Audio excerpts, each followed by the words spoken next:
Гласот на Америка на македонски. Преку една деценија вашиот прозорец кон САД. А сега, директно од студиото во Вашингтон, Добро вечер. Го гледате ТВ журналот News Flash на Гласот на Америка на македонски јазик, а јас сум Лилица Китановска.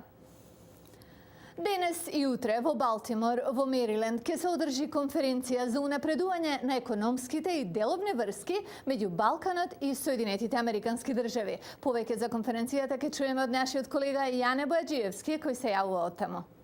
Лилица, добар ден од Балтимор.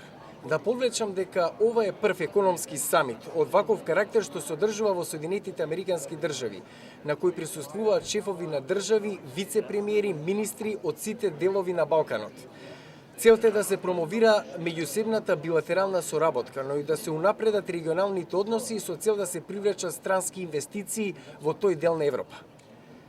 Главни индустријски области кои ќе добијат приоритет на дискусиите ќе бидат енергетиката, транспортот, производството, туризмот и информатичката технологија.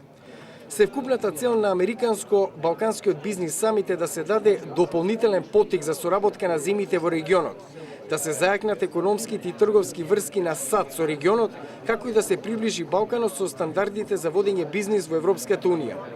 Самитот инаку важи за клучно збиралиште на висши представници на владите во регионот со дипломатите и економистите од САД. Македонската делегација предводи вице-премиерот за економски прашања Владимир Пешевски. Него во Балтимор го придружуваат и директорот на Агенцијата за странски инвестиции Виктор Мизо и неколку познати македонски стопанственици.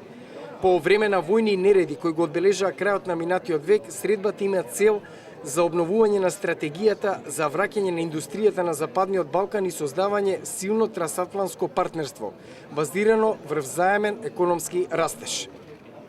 Иако лично поканети од гувернерот Омајли, куриозитет на самитот Лилица е непристигнувањето на српскиот претседател Тадич и премиерот Цветковиќ, со образложение дека нивното присуство би значило признавање на легитимитетот на независноста на Косово, меѓународен правен акт кој Белград не го признава.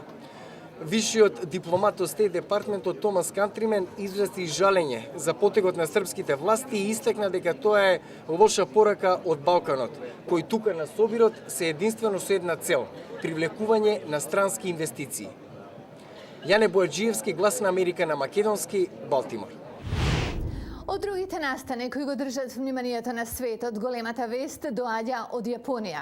Токискиот гувернер ги советува жителите на јапонскиот главен град да останат смирени по најновото откритие на зголемено ниво на радиоактивен јод во градската вода за пиење. Да чуеме што вели и како САД и другите реагираат. За новороденчињата, ако мешате вода со млеко во прав, ве молам не користете вода од градскиот водовод за бебињата. Ние ќе продолжиме да ви информираме за нашите наоѓања за нивото на радијација за водата овде во Токио. Останете смирени додека се обидуваме умно да ја користиме водата. А неколку часа пред неговиот апел, владата ги прошири рестрикциите за продажба на млеко и лиснат зеленчук од областите околу оштетената нуклеарна централа Фукушима, од која протекува радијација во околината по масивниот земјотрес и цунами од 11 март.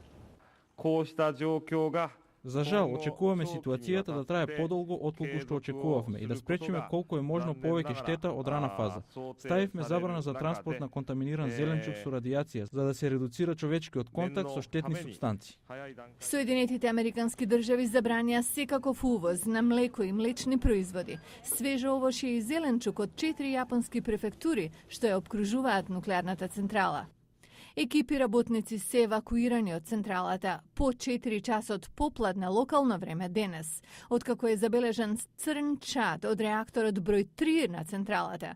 Официјални лица од централата уште не знаат што го причинил чадот, но работниците се отстранети како мерка на предострожност. Стручњаците велат дека руското население може да се смали за 25 милиони луѓе во наредните 40 години. Според нов извештај од компанијата за финансиски услуги Standard & Poor's, опаѓањето може да ги зголеми владините трошоци за повеќе од 1/4 од државниот бруто домашен производ. Следниот извештај е од Москва. Извештај на Standard & Poor's вели дека руската популација може да се намали за 140 милиони луѓе на 116 милиони до средината на веков. Според сегашната потрошувачка стапка, тоа ќе ги зголеми владините трошоци во врска со старењето на населението од 13% на над 25% од бруто домашниот производ. Аналитичарите предупредуваат дека рускиот национален долг може да биде близу 6 пати поголем до 2050-та како резултат на тоа.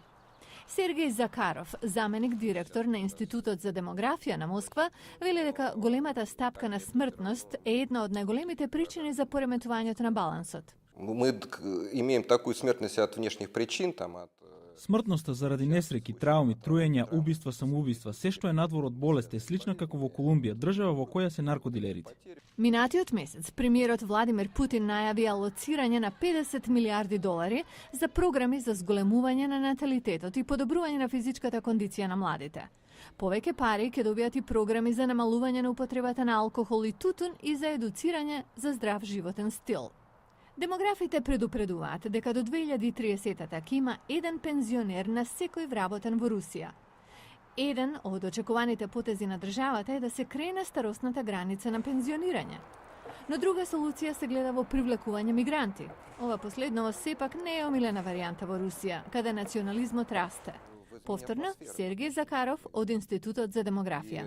То што происходит у нас это и Има се повеќе верска нетолеранција, расни убиства. Мислам дека малку може да се стори тоа да се прииначи. Стереотипи го водат општеството, страшно е. Тоа оди против решавање на демографските и економските проблеми овде. Руската влада има амбициозен план, но зголемувањето на прирастот и преиначувањето на трендовите кои сега се присутни ќе бара огромен ангажман. Ситуацијата во подрачјето погодено од земјотрес и цунами во Јапонија е далеку од санирана. Утре ќе ви покажеме како изгледа одвнатре. Известувачот на Гласот на Америка вели сега студот е најголемиот акутен проблем за болниците. Во утрешен Ньюсфлеш ќе видите борбата за опстанок откако најлошото наводно помина. Ова беше Newsflash на Гласот на Америка на македонски јазик. Јас сум Лилица Китановска. А многу повеќе информации ќе најдете на нашата веб страница glasnaamerika.com. До гледање.